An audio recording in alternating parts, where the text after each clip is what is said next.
Hey, we're back. This is John, And it's Eric. and there's no Paul because Paul has not watched Suicide Squad. Guess what we're going to review? So it is What If Geeks. Let's get that out of the way, too. So welcome to this episode of What If Geeks. We're going to review the latest version of the Suicide Squad because there seems to be like at least 50 Harley Quinns running around lately. And it's not even Comic Con. Although that MegaCon's going on too, so or went on. Uh so one, how's everything going with you? You good? Yeah, all is well. Yeah. How about you? Good. I'm officially out of quarantine, so that's cool. Totally missed MegaCon, so that sucked. But I was thinking about going too because they didn't have it last year. But Yeah, I was Paul went. also. Paul took the kids. He had a blast. Guess I So should have gone. yeah, you should have. Oh well, maybe there's always next year, unless the world blows up. We'll see. All right. Well, in that case, let's just jump right into this review. Let's see. So, real quick, basic on this thing. You want to run through with the opening weekend and everything? Sure, yeah. So this was released simultaneously in theaters on HBO Max August 6th, but I think it actually started in theaters on the 5th. But um, the official synopsis says supervillains Harley Quinn, Bloodsport, Peacemaker, and a collection of nutty cons at Belrive Prison join the super secret, super shady Task Force X as they are dropped off at the remote enemy-infused island of Corto Maltese. Um, Warner Brothers was projecting 30 to 40 million for the opening weekend. It actually only hit 26.2 million, but it seems to be doing okay now, despite that sort of lackluster start. They've got 75 million domestic and 118 worldwide now. It's just been 10 days. So the whole thing was done on a budget of 175. So it seems like they're not going to have any issue making the money back on this one. No, I Which don't think so. it's kind of ironic too, because not to get too far into anything, but the original Suicide Squad was not good and crushed the box office. This one is Yeah. fucking awesome, and didn't do that great at the beginning. But it's COVID and news surges, and who knows? That projections are so worthless at this point. Yeah, it So is. the cast and crew. This is a little bit of spoilers since the first like 20 minutes of the movie is introducing characters, but I'm going to call some out anyway. Because there's a lot of people brought in, old faces from the original Suicide Squad, even though this isn't like a sequel really, or I don't know. I guess you could call it a reboot, but it's not even quite that. It's just Yeah, it's like like when we were joking around about that like reboot quote kind of thing, where it's kind yeah, of like it's a soft reboot, but because I don't want to get too much into spoiler territory either, but whatever. It just seems because Harley Quinn's in both movies, yeah, and it just seems like she's got history with them already, and yeah. so I'm thinking maybe it is still kind of a sequel, but they just kind of they don't really give any nod to the first one, other than the fact that she seems to already know what the fuck's going on. So Yeah, there are return characters though, so I'll run down the list. So I mean, I guess first and foremost, this was written and directed by James Gunn. It's probably of note that he is the only one credited as the writer. Usually, you'll see two, three writers on a movie. He's the only one on this one, so I think they gave him license to do whatever he wanted, and it kind of showed.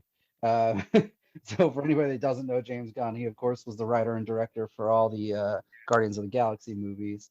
And he's also doing the upcoming Peacemaker series for Warner Brothers HBO Max, which we'll probably talk about at the end. yeah, I didn't even know that was happening too. By the way, so, uh, so task the character list is pretty long here, so I'll try to go through it fairly quick. But there's essentially two different teams that they intro in the first 20 minutes or so, and you don't really know what's going on. But On one team, you've got Savant, played by Michael Rooker, who is Yondu in Guardians of the Galaxy. Amanda Waller, who's played by Viola Davis, who's reprising her role from the original Suicide Squad. Yeah, Michael Rooker, who's in like everything James Gunn does. Yeah, he likes to play with him and set him up with fucked up characters, and seems like they have some joke thing going on. Colonel Flag, played by Joel Kinnaman. Also, that was also original Suicide Squad, I think. Was it the same actor though? What? I don't remember actually. Well, I mean, Colonel Flag was, right? The character was, yeah. I'll look it up while you keep going. Yeah, I don't actually remember if he played him or not. I think so, but he was like yeah, I think so. He was just like a nobody in the first one though, like barely got any thought. The Detachable Kid, or TDK, played by Nathan Fillion, who is Captain Mal in Firefly and Serenity. Captain Boomerang, played by Jai Courtney, who was the Kyle Reese in Terminator Genesis, among other things. Blackguard, played by Pete Davidson, who's been on Saturday Night Live for, I don't even know, 7-8 years. And then Harley Quinn, of course, reprising her role as Margot Robbie.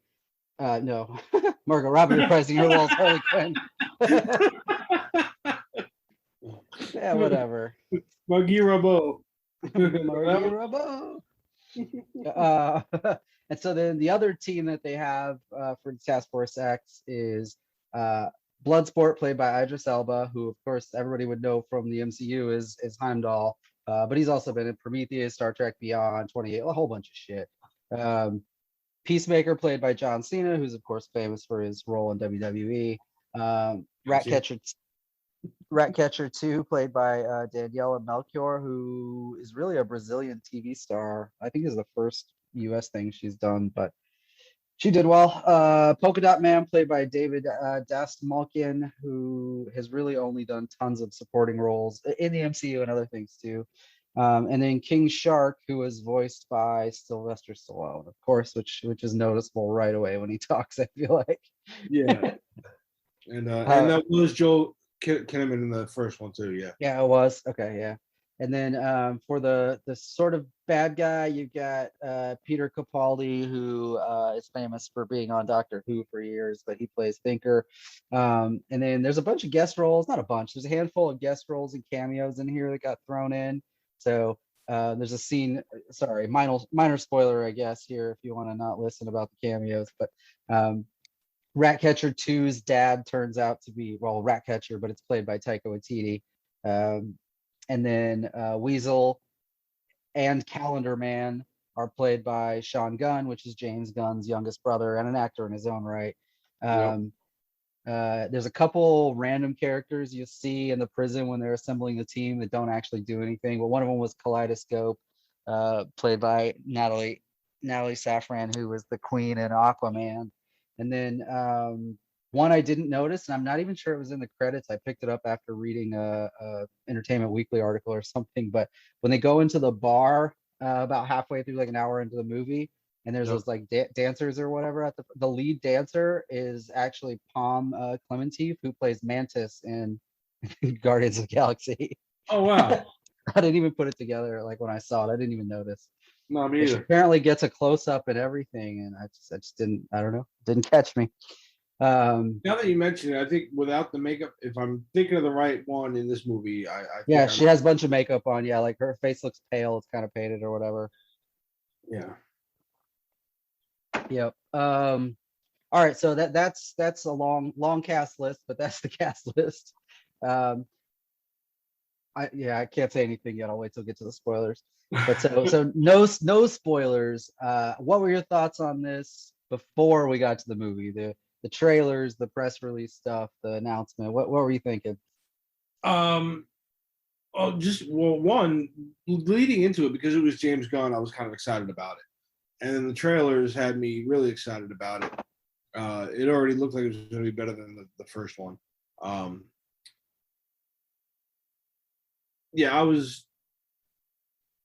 went into it hyped. I wanted to watch it immediately, and I'm glad I at least asked you how rated R it is, because I wasn't sure if Noah could watch it or not, and he couldn't.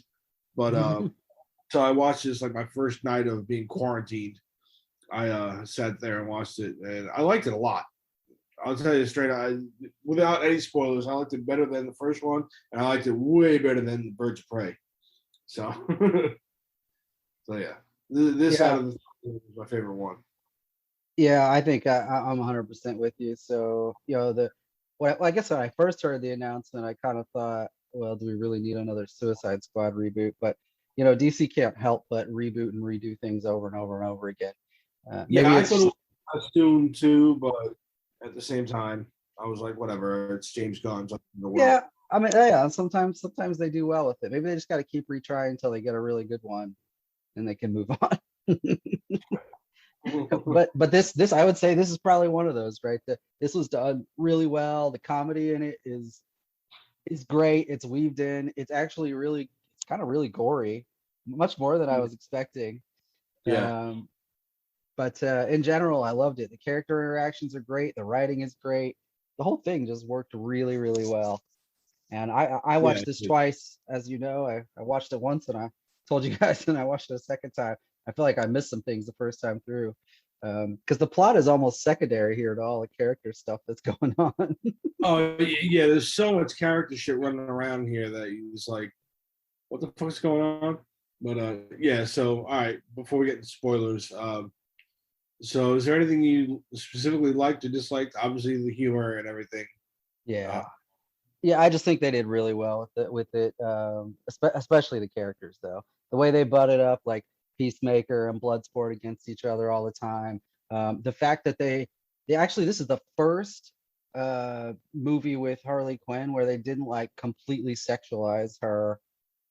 You know what I mean? Like they actually let her be the character and not like, well, like they've done in the previous movies. Yeah, yeah, yeah. They didn't Margot Robbie her up. Yeah. I mean, they did.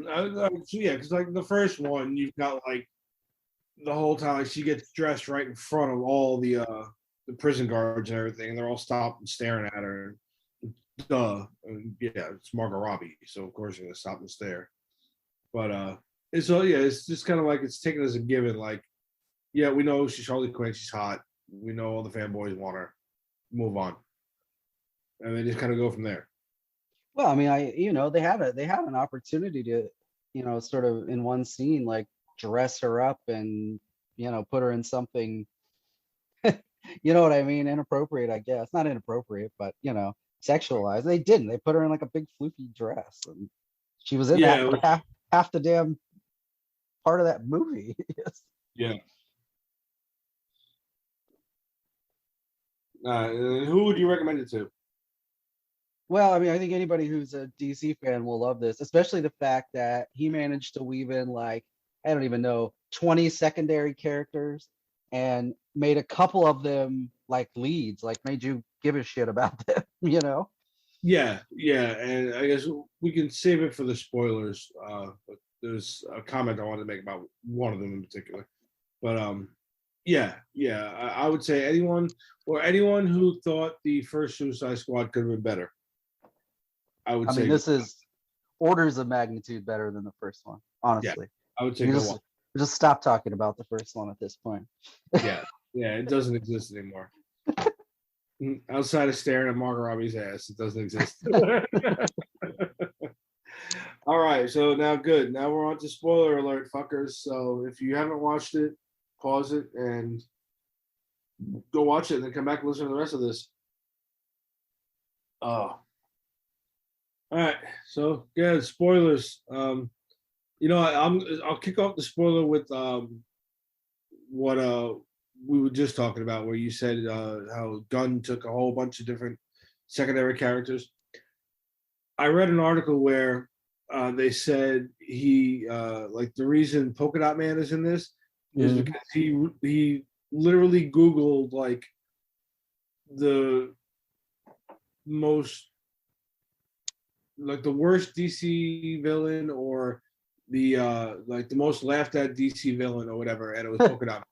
And he was like, all right, watch this, right? And I wouldn't go as far as to say he made him cool, because he's not cool in the movie, but he did unique things with him, and he made him interesting. Which, like, if you would have said that about, told me, yeah, Polka Dot Man is going to be fucking interesting, sure, okay. But James Gunn managed to make the character interesting. Well, even better than that, that he's essentially going to be one of the leads. Yeah. Not even like a throwing secondary character. No, so sorry. So yeah, let's just get into that because then we can figure out. And then, and you know what else too? Is. They didn't give you backstory on most of the characters. They gave you a backstory on him. Like they spent whatever it was, 5 minutes doing the backstory for Polka Dot Man. I'm like, okay, that's interesting.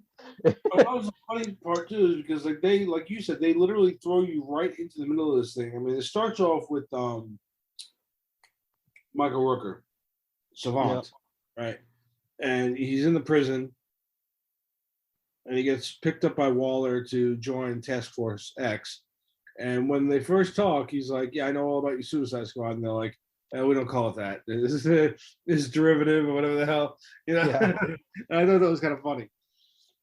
So, and again, like you said, returning character Amanda Waller, she's back again. She did a great job the last time, so why not bring her back for this one? And that's where you kind of get the all right. So, like you wrote, Task Force X sent on a mission to destroy evidence of Project Starfish in a Nazi-era research facility, the Jotunheim, because of a coup in the small island nation of Koto Maltese that puts an anti-U.S. regime in charge, right? Do they open up on the island initially, or they open up on Savant? They open up on Savant, and she starts building the Task Force X team. Right. And it seems like at first it's the whole team. That's the real team. Like that's the whole team that they're building. And it's like, oh my God, this fucking ragtag ass secondary character team. Like, what the hell is this? And it's him, Captain Boomerang, Blackguard, TDK, Javelin, Mongol, and then Weasel. Weasel is on there, and Harley Quinn. Flag says, "Okay, hang on, we're waiting on the last one." And Harley Quinn walks onto the helicopter, and that's where you get the whole like she looks at Flag, smiles or winks at him or whatever, and like you could tell she's done this before. So that's like your nod. It was like the history between the two of them, and they really don't like outside of like the quick like they show you them inject the explosive into the back of Savant's head. But other than that, like they don't go through all of it. They don't go through a big like walk through of who these characters are. They just like a quick little like snippet of bang, bang, bang. Here's everybody, and then Savant's even looking at him like, "What the fuck is this?" And yeah, I think he even says we're all gonna die at one point. Yeah, he's just like, "We're all gonna die." And they get on the helicopter and they go to this island nation. And I mean, he's not completely wrong. Maybe that's why he's Savant, right? He sees shit coming. So they well, it starts right away with them jumping out of the back of the helicopter. Yeah, they jump out. Weasel fucking jumps, and then he's like drowning. And somebody's like, "Did anybody check if Weasel could swim?" Yeah, like, oh, fuck. Did anybody check if Weasel could swim? And they're all the team in the back, the communications team, are all like looking at Waller, and she's like, "Whatever." And Savant picks him up and pulls him onto the shore, and he's like, "Weasel's dead." So that was quick. First one down already, right? He fucking drowns. He's laying on the damn side of the beach, and they're all hovered on the side of the beach like it's fucking Normandy.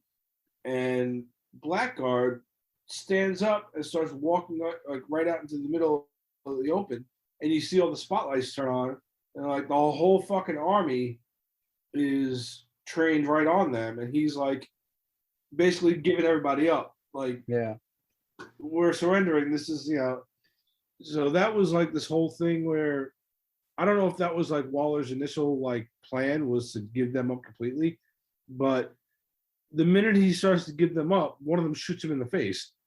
Yeah, I mean, I think Waller expected the B team to get fucked up because they were just supposed to be like a distraction. Yeah, but I don't know if she expected that one of the team members would, give their position up and that quick. Yeah, like that. I don't Right. think she was expecting that, but yeah, I mean, then they basically proceed to get like insanely fucked up.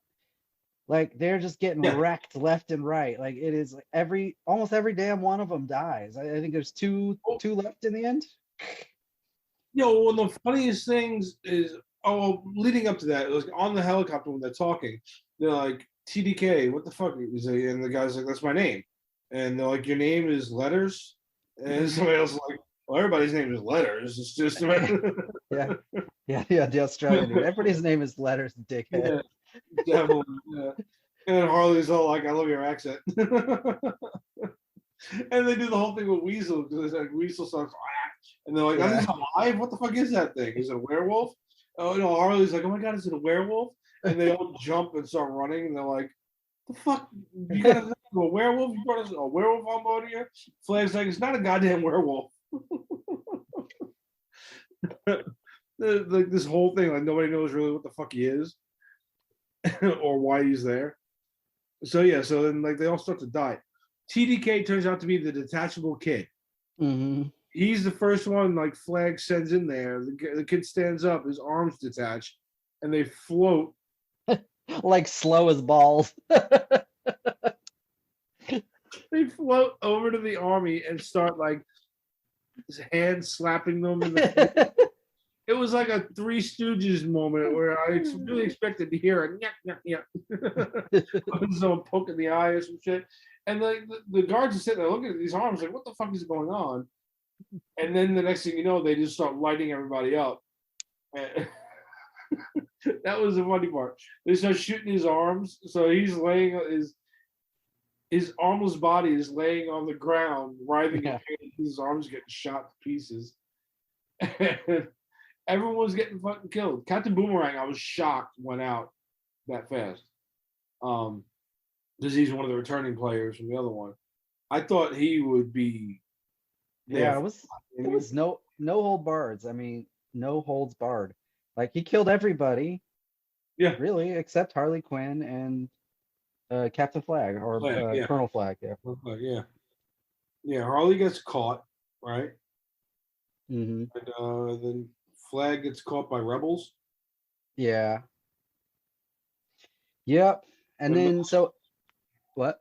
No. I was gonna say that's when you cut to Walt. Yeah, that's when they basically walk backwards in time a little bit and then show you the real Suicide Squad, right? And that she built a different team, like the A team. Yeah. And so she goes through a whole thing with them, but it's also several like B characters. I mean, still, yeah. Yeah. I mean, there's some bigger. No, there's not really any bigger names on it. The only one that I even recognized, I mean, I recognize them all, but the only one I expected to see on a team was like King Shark. Yeah. He's like, I've seen like he's been used in Flash, the TV show, you know. Yeah.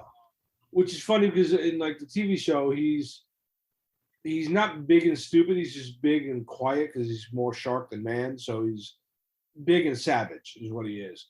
Here he's big and savage, but he's also big and dumb.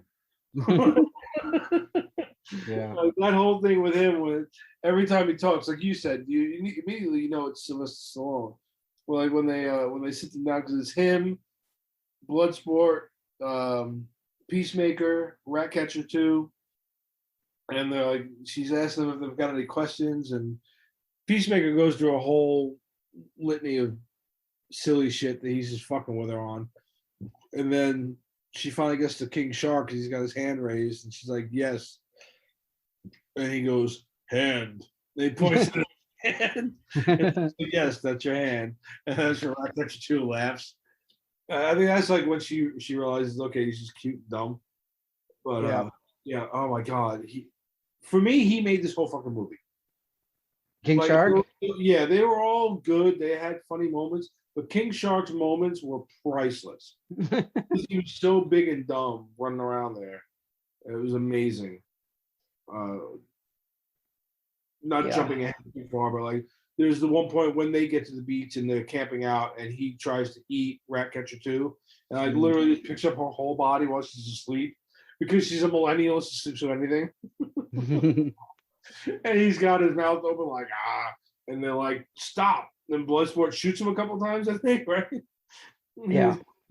And she turns around and says, "Wait, wait, wait. He maybe he didn't mean it." It's like, we're your friends. He's like, "I don't have friends." She's like, "Well, I could be your friend. Would you eat your friends?" And he's like, "No." He turns on his head, like, "Yeah." And then he's like, "No, no, I wouldn't."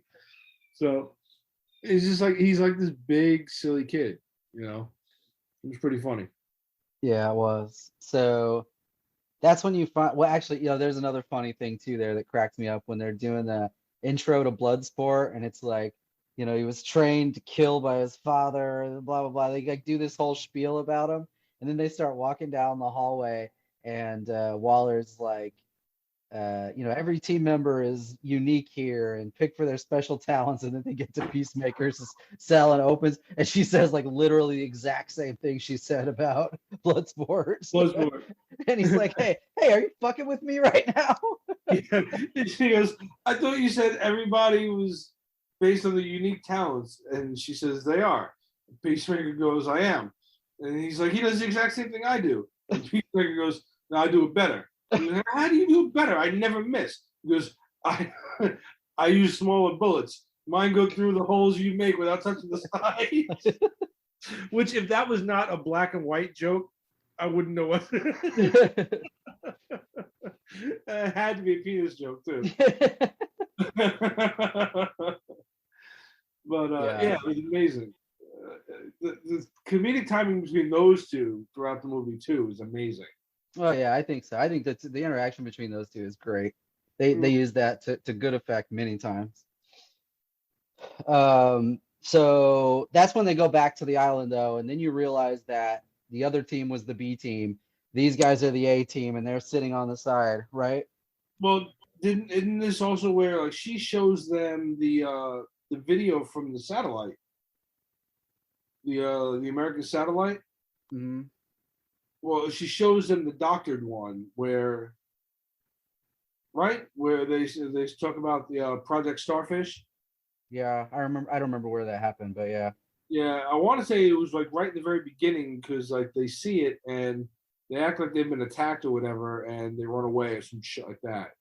And you find out later on what the real story is. But that's when I first realized I'm like, these motherfuckers are doing Star of the Conqueror. I was like, Yeah. it's gonna be amazing.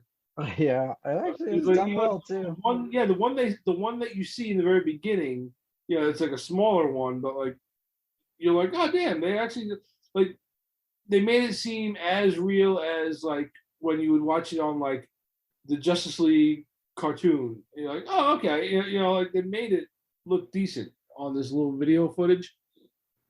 And yeah, that's when they cut back to the rest of them going to the island. Yeah, so the A team makes it on with little to no resistance. They get told, I think Flag is captured and where to go find him. Mhm. And I might be skipping forward slightly, but it doesn't really matter that much. They go to this camp, and there's all these guerrilla warrior or guerrilla fighters or whatever, and they just start fucking lighting them up. They're setting dudes on fire. They're shooting motherfuckers that are getting out of bed. Like they go through this whole thing. They kill everybody. They kill everybody in the game. That's one of the other two things. One of the other things that was funny with the comedic timing with Peacemaker and Bloodsport wasn't just like them talking to each other. It was even when they weren't talking to each other, like in that scene when they were trying to one up each other with kills. And it was just amazing. Oh yeah. Every time you thought one of them got a good shot, the other one went and did one better, and then they kept on one upping each other until everybody. Yeah, that's right. Yeah, because he shoots one guy and he doesn't die. Peacemaker shoots one guy and he doesn't die, and then Bloodsport is like, all my shots are lethal, like he's got him, and then he's like, exploding compression round or something, and then boom, hand up goes exploding compression round, and then yeah, and he's like, because that's fucking awesome, and then Bloodsport turns around, he's like, yeah, that's fucking awesome. Yeah. He's like, you got me there. Like King Shark turned around, like right up behind one of the guys, just picks him up and stuffs him in his mouth. Yeah. Yeah, which happens a lot in this movie. Him either tearing people in half or eating them. Yeah. So it turns out though that the whole encampment was actually friendly rebels. So they They killed rip them open all. the tent. Yeah, they rip open the tent and Flag sitting there having tea with the leader of the rebels. And they're like, what the fuck's going on here? And he's like, is that tea? And he's like, yeah. What are you doing? I'm like, where are my men? She says, why didn't my men alert me to your presence? And they were like, what men? We didn't see anybody. And then King Shark walks in and burps up a boot. And they're like, yeah, all right, that's our bad. We fucked up. It was fucking amazing. Yeah. So I think we cut over to the Capitol at that point. Harley has been captured. Oh, they did a really cool thing here too, which I guess they've done in other DC movies, but I just love the effect where like every time they cut scene, instead of having like print in the bottom right corner about where they are or something, they like weaved the words into like the roots in the grass or imprints on the sand or in the flames. Like they did every time they cut scenes, they did it like that. I thought that was really neat. Yeah, it was a really cool way to do things. The best one was coming later on with that Jotunheim, when it was like part of the wreckage of the building. Mm-hmm. Just from that one angle, you could see it, and then when the camera panned up, you saw it was just wreckage, and you really couldn't tell it was ever a burn. Yeah, it was cool. pretty freaking cool. Yeah, so Really Harley gets dolled up and taken in a limo to go meet the Presidente General Luna or whatever the hell his name was. Yeah, it's not gonna matter. Yeah, it's not gonna matter, right? Because they go through this whole romance thing and they're having a great time and there's fucking birds flying around and Harley's all happy and they end up having a little action and wreck the whole place. And then she finds out just a tidbit, I guess, about what they were doing or whatever with the starfish. He starts talking about the starfish at Jotunheim, and turns around to tell her how much he loves her, and she punches a fucking bullet hole in his chest. Yeah. You're like, oh, yeah. Okay. and he's standing there, he's laying there bleeding out, looking at her like, what? And now again, there is something with, I think, Margot Robbie said that she's taking a break from the character for a little while, and it might be good because by the third movie, she seems to be almost overdoing the voice sometimes. Mm-hmm. But like the first couple times, it seemed like it was okay. Like there were bits and pieces in this movie where she seemed like she was really forcing it on, or she just has totally become Harley Quinn, and so now it's just her, so she thinks it's her. But it just seemed a little over the top sometimes. But the way she was like, right after she shot him, she doesn't bat an eye. She just looks at him. She was like, "Now look, I know what you're thinking." She's like, but she's like, I promised myself. She's like, I got out of a bad relationship, and I promised myself I would always look for red flags. And I'm seeing a couple of red flags.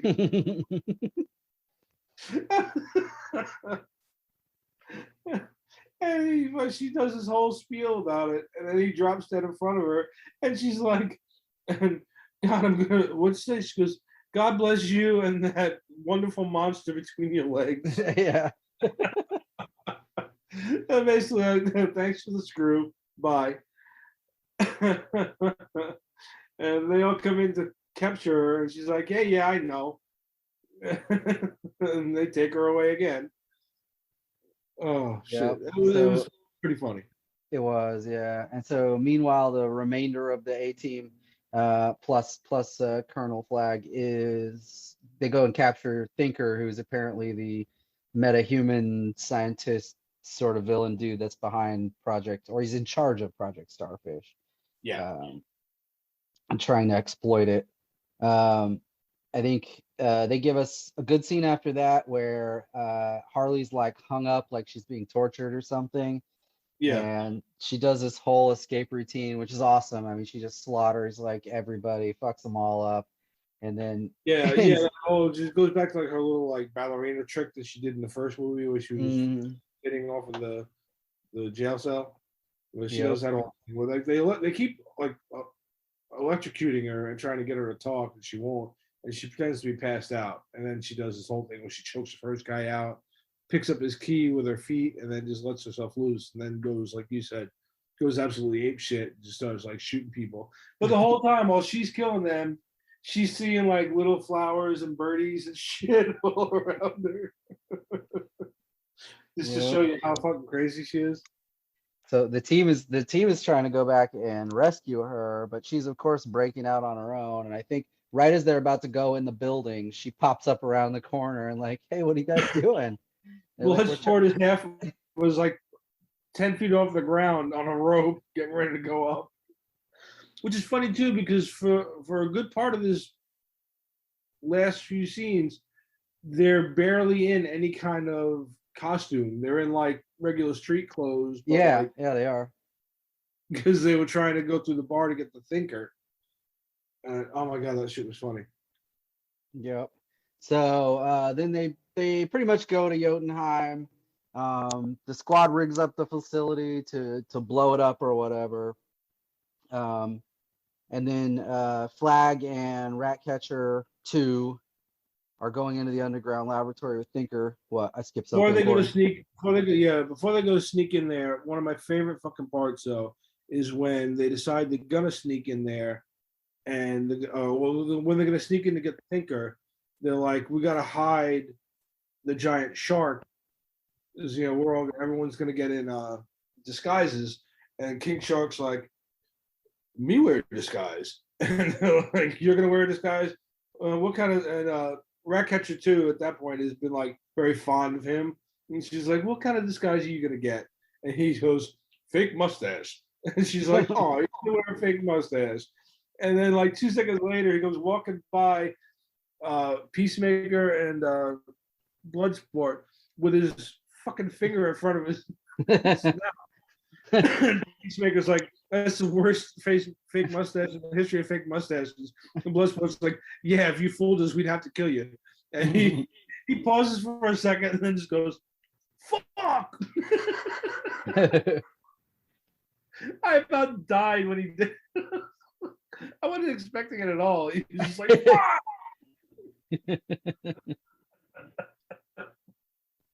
And the whole time they were in the bar, he's just sitting in the van, like, dude. Yeah. Has no idea anything's going wrong. He's just chilling. Yeah, the bar scene's pretty amusing too, I guess. But yeah, just trying to move through. Take a brevity. We'll stick over it. Yeah. So they're at Jotunheim. They rig the place to blow up. That's when Ratcatcher and Flag, who are with the Thinker, officially figure out that Project Starfish is really Starro the Conqueror, and that they're using, I don't know, they're experimenting and trying to exploit his abilities, I guess. And and it gets revealed that they've experimented on children and all kinds of citizens on the island and trying to figure out how his powers work, I guess. And then Thinker also tells them that, the video they saw in the beginning basically was kind of bullshit. Starro was actually brought to Earth by the U.S. government, and they've been funding these experiments in Corto Maltese the whole time, for the past 30 years. And so they get a Flag gets a hard drive that basically has all that info on it. They're going to use it, or they think they're going to use it. But then Peacemaker fucking kills him. Yeah. I mean, there's a big fight and everything that happens. A really huge fight scene between the two of them. He's like, you can't. He's like, I told you, I got to keep peace no matter what. And so yeah, they get this big fight scene, and yeah, surprisingly, Peacemaker kills him. That's the other thing too is they do a really good job of the Starro, like how like his little spores have taken over a bunch of the people in the town, but then the Thinker shows them like what he's been doing on America's orders. Like there's some of these things where like half of their bodies are ripped apart and whatever, like the human bodies, and basically he's explaining like they're just basically corpses walking around under this thing's power. Like we can do whatever we want to them, and they don't feel anything, whatever, or they do feel something, but whatever. It doesn't matter. It keeps everybody alive as long as it needs them. So there's a whole. That's another one of the gruesome things was like all the experiments they've been doing on the citizens of this town. But yeah, so he kills them, and you're like, oh well, fuck, here we go. And but right after he kills them, the disc had slid away from the two of them, and it's on the other side of a cage. And Ratcatcher 2 like comes out of hiding just long enough to see him kill Flag. She sees the disc, takes it. She goes for a run. When Peacemaker goes after her, but this is the point where Starro's already breaking out, right? Yeah, well, they do this thing where like it's clear that Peacemaker is about to kill her, and she even tells him like, "You don't need to kill me, just destroy the drive. You know what the fuck is wrong with you?" And then he says some shit like, "I'm thorough," and then it pauses and it goes backwards 8 minutes earlier or whatever, and it shows what the other squad, what the other part of the squad was doing. Yeah. And so they had all planted the bombs and everything. They were, you know, whatever, had a skirmish with some of the guards in the place, and then Polka Dot Man using his polka dots, which are apparently like hot lethal projectiles. Yeah, there's some type of pocket interdimensional thing or some weird shit like that. Yeah, but they like melt shit. Like yeah, when he hits people, it's like they got hit with like 150 cal bullets. And there's chunks of them and fucked up.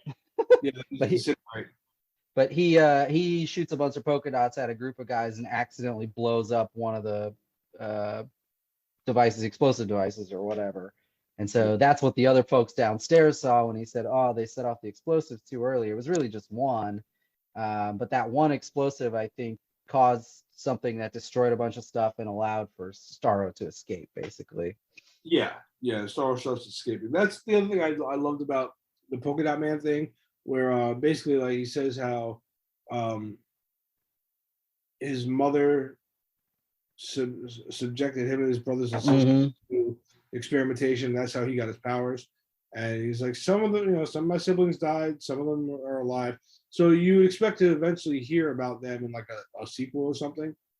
But he's so traumatized that when they're like, "Where's your mother now?" And he's like, "She's everywhere. She's always here." And it comes back to the squad looking at him, but it's all his mother, and she's like this heavyset old woman. That's like, but it's like all of their bodies. Like there's one with the Peacemaker mask on. There's one that looks like King Shark, and that's a joke that goes on like 3 different times in the fucking movie. Like. Well, yeah, he tells him he's too afraid to kill people, but if he imagines they're his mother, then it's easy. Yeah. Oh, so sorry. So then, yeah, that's okay. So then at that point, you're back to where it had paused 8 minutes ago or whatever, and you see Bloodsport walking in, and right before Peacemaker is about to kill Ratcatcher 2, and they sort of look at each other, and it's basically it's like the Wild West showdown. Whatever they're 10 paces standoff or whatever it is. Yeah. Who's gonna win? Shot at each other. Yeah, and then well, I guess maybe because these Bloodsport's got bigger bullets, but his bullet goes through Peacemaker's, right? Well, yeah, that's because Peacemaker said earlier he uses smaller bullets. Yeah.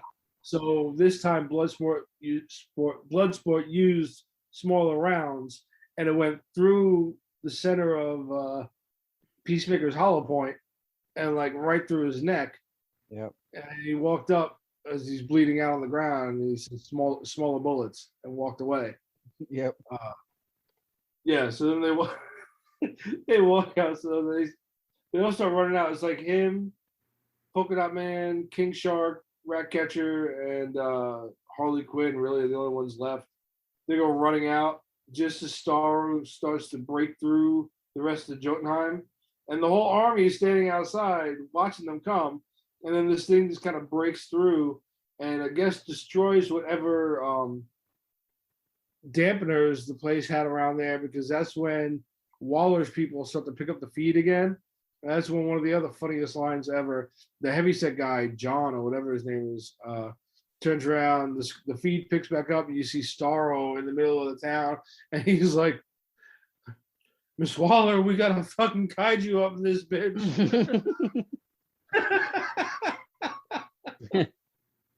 And it does. It looks like a giant cartoon fucking. I mean, a realistic cartoon, but it still looks like one of the old school Godzilla Japanese movies where he's like stomping through the fucking town, breaking through buildings and shit. And you can clearly see it a couple times. It's a guy's legs inside the suit trashing through the thing like Godzilla. It was fucking hilarious. So then he starts throwing out all his spores and taking over like the entire army. And they do like a really cool effect there where Starro talks to the Suicide Squad through all the people. So like they all scream at once, and then one of them says, this city is mine. So he's basically going to destroy the whole city for what Thinker and everybody did to him. Yeah. And, Yeah, I mean, he's not even necessarily the bad guy. He's just some bizarre tortured alien or whatever, the way they put him out, right? I mean, like the secret Black Ops thing that Waller running is really the bad guy, with Peacemaker essentially backing her up, the betrayer of the team. Kind of a different twist that wasn't quite expected, but it's very interesting. So then I think Bloodsport decide. I mean, their mission's basically done, and they can leave. Well, yeah, Waller tells them it's collateral damage. Leave it, walk away, and they all start to leave, and then Bloodsport just goes, "Fuck!" It turns around and starts to walk back, and then one by one, they all look at each other and smile and turn around to walk with them, and they do the whole Suicide Squad walk toward Starro, and Waller's pissed. She's like, turn around. They're all off mission. And she breaks open the box to blow up their heads. And then whack, gets hit with a 9-iron or a putter. One of her underlings cracks her in the head with a putter. Tells them, that's it, shut that thing down. Get on comms, let's go. They're going to help them save these people. Yeah. So, yeah. And then there's a pretty amusing. They do the whole like you said, where the next act it says Suicide Squad versus Starro the Conqueror. Yeah. And they go into that whole thing. Yeah, and they go through a whole thing. It's kind of like each person on the team gets like a couple minutes challenging Starro, basically, and none of them are quite. One of the funniest ones is Polka Dot Man, though, where he's like screaming about how he's a superhero or whatever, and he's imagining. Oh, well, first he's sitting there panicking, and then Bloodsport's like, what are you doing? That's your fucking mother. And he looks up, and it's a giant version of his mother, and he sends his polka dots into her leg, and her ankle starts to disintegrate. Then you realize that Starro's foot started to disintegrate. And then he's like, I'm a fucking superhero, and then squish. Yeah. Starro flies in with an appendage. Yep, and then pretty much everybody else fails to do anything meaningful until Harley Quinn, basically, right? She has the javelin for some reason. I don't remember how she got that. When he died, he told her to keep it with her.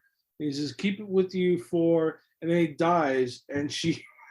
Oh yeah, that's right. She cracks his face, and she's like, for what? He didn't tell me what I'm keeping it for. And then when she's getting ready to fight everybody, she's like, now I know why I got this thing. And she jumps at Starro's eye and like stabs him in the fucking eye.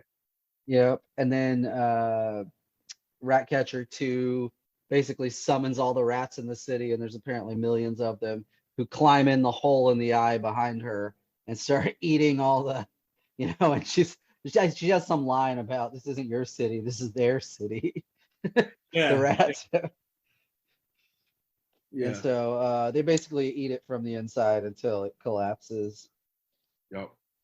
And then the rebels, or the few rebels that are left, I guess, take control back of the government. Yeah. And then Bloodsport uses the hard drive info and what they know about things to like secure their release, basically, so they can be free, because all of them were in prison. And all they were supposed to get out of doing this mission was like 10 years off their sentence or something. Right. But he negotiates a permanent release for them as long as they don't, mention what went on, basically. Right, yeah. The giant starfish running around the city, yeah. And so I think that's pretty much the end. I mean, there's other things that happened. Is there anything else you want to talk about movie wise? No, there's enough funny shit in here that we could be here all day. Like that I know. whole oh my god, they got Milton thing from the Oh yeah. that shit was funny as fuck. Milton, the bus driver, is with them in the Jotunheim when Bloodsport and Polka Dot Man and Harley Quinn are up on the upper levels putting the explosives out. When all that happens and the guards come out, they shoot Milton, and Polka Dot Man's like, they shot Milton. And Bloodsport says, Milton was here with us? And he's like, yeah. And Harley's like, who's Milton? And Polka Dot Man's like, Milton, he was with us the whole time. How do you not?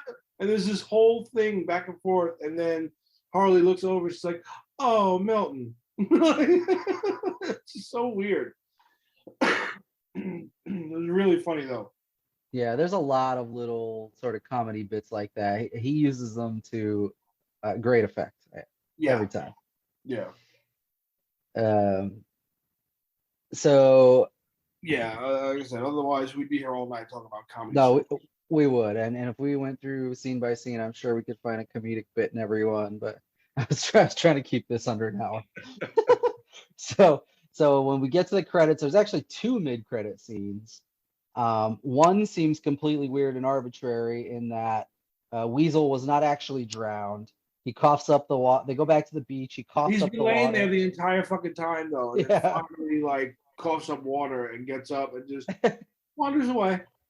Yeah. So whether that is, it's possible that James Gunn just didn't want to kill off his brother's character, or I think maybe even more likely that he's going to show up, maybe in a cameo, but he's going to show up in other stuff. Maybe Probably. Future Suicide Squad, maybe the Peacemaker series, who knows? Yeah. And then the more important one is the second end credit scene, where you find out that Peacemaker actually didn't die by getting shot in the neck or having a fucking giant building collapse upon him. And so Waller sends some guys out to recover him and I guess, I don't know, punish him for whatever he did wrong. But I mean, it really seems like it's setting it up for, more of a lead into the series, which there is supposed to be a series released circa January of next year that's going to cover him. If I remember right, it's only 5 episodes. So it's just going to be like a short mini-series thing, not a continuing. But who knows, if it does well, you never know. But I guess it's maybe somewhere between, they did say it was supposed to be his sort of backstory, his origin story or whatever. So, you can do that, but it might also tie back into this and what happened here with Waller, how he got there, Yeah, it could. Because they do specifically say, like, when they go to get him, it's her, two of her top people, the blonde and the guy, John, the big guy, when they show up, like the doctor or whoever is like, you sure you want him? And they're like, not really, but we need him to save the world or whatever. So something else is going on they need him for. So yeah, who knows?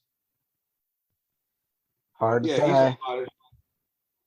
Well, you never know. So hopefully, again, we said this before. I think we said it with Aquaman.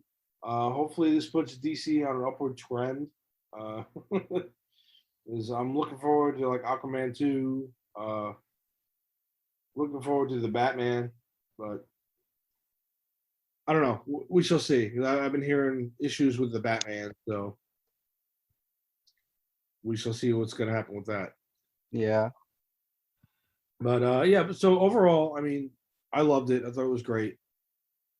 I've heard even right before it even came out, people were trying to shit on it already, and I don't know what that was all about. But I mean, I liked it, and I thought it was great, man. I think it was really well done, and James Gunn's style plays super well with Suicide Squad, especially with a B team Suicide Squad. Yeah. It's actually, it was pretty much I mean, there was plenty of it that surprised me, laugh out loud, funny kind of stuff. But it was also kind of right in line with what I expected after seeing what he did with Guardians of the Galaxy 1 and 2. Where I was like, after those, when we talked about when he first got signed on to do this, I was like, yeah, I could see him doing something cool with Suicide Squad. And he did, So it's a good start, or semi-continuation, or whatever the fuck you want to call it. But it's a good level foundation now that you've built here that you can kind of work off of for other shit. Yeah, I mean, so I guess it begs the question is, will there be another James Gunn Suicide Squad movie, or will that be it? Was it one recovery? And yeah, because now he's back over in Disney's good graces again. So, I mean, I think I don't see why he can't go back and forth. I know it's a lot between the types of movies he's doing. It's a lot of work. Yeah, I think what's DC Films president Walter Hamada? I think he did say that he'll be back. They've hoping to get some more stuff planned or something along those lines. So that'd be cool. We'll see. We shall see. All right, cool. Well, I think that's all we got for that one, huh? Yeah, I think so. Sure, that's nice, short and sweet, kinda. So everybody, go. Well, obviously by now you should have watched it because we just ran through the whole or recap most of the movie for you. So let us know what you think. Drop us a comment down below, like, subscribe, ring a bell. Tell us what you thought of it, if you liked it better than the first one, or if you want to see more of this version of Suicide Squad. Or hopefully, maybe DC's actually got the foundation I'm talking about to actually build their whole DCU back up again and make it right. Let me know if you agree. Hit us up at whatifgeeks.com, whatifgeeks@gmail.com, Facebook, Twitter, Instagram, and we will catch you next week. We're not sure for what yet, but we will. Good night, Tony. Good night, Colonel Flag forever. Oh.